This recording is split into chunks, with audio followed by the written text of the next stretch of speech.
Virtual reality and augmented reality are some of today's technologies expected to cause more disruption across various industries, particularly in gaming, entertainment, education, and a few others. However, some experts have argued that VR technology is still expensive and yet to go mainstream, citing the example of Mark Zuckerberg's $2 billion investment in Oculus Rift, which has not scaled.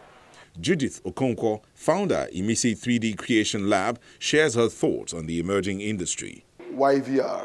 Why not?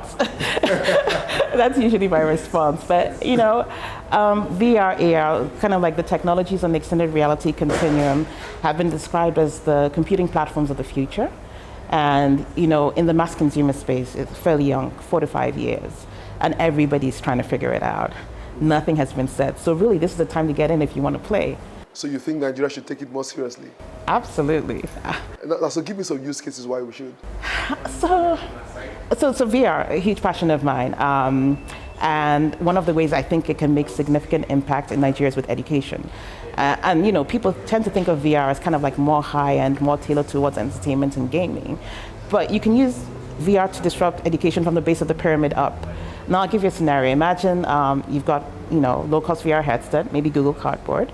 It's mobile device driven, so you need a mobile phone that's VR capable. You have mobile broadband, and then you have a solar portable, which means that you can use this device wherever you are, right? Whether on-grid, off-grid, etc.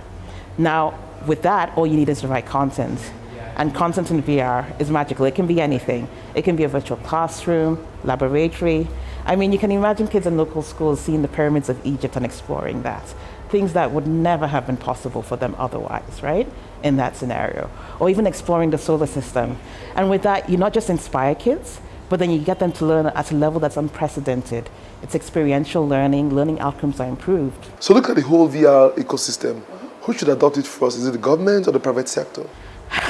Interesting question. I just mentioned education, and I think with that example, I would say both, right? So both government, because it would be fantastic to have it deployed in schools, and certainly the private sector, because the private sector plays heavily in that space, and we need them to get engaged. Now, some of the challenges might be the fact that it is a little bit expensive now. What would you respond to that?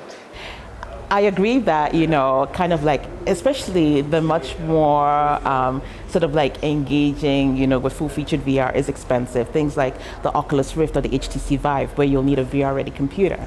But then again, like I said, there's the low-cost end, where you can have a low-cost headset like the Google Cardboard.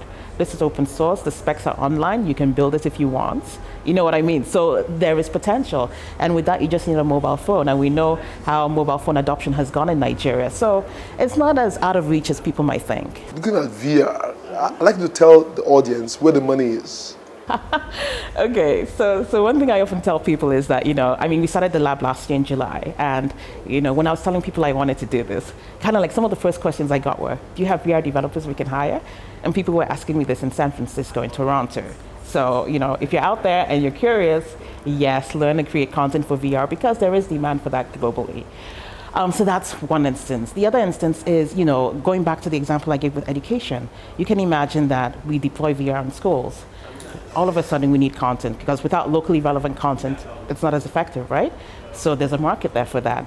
And if you think about the money that's currently deployed into education and, kind of like the variable results we get from that and how much more effective it will be with VR, you can see that there's a whole part there as well.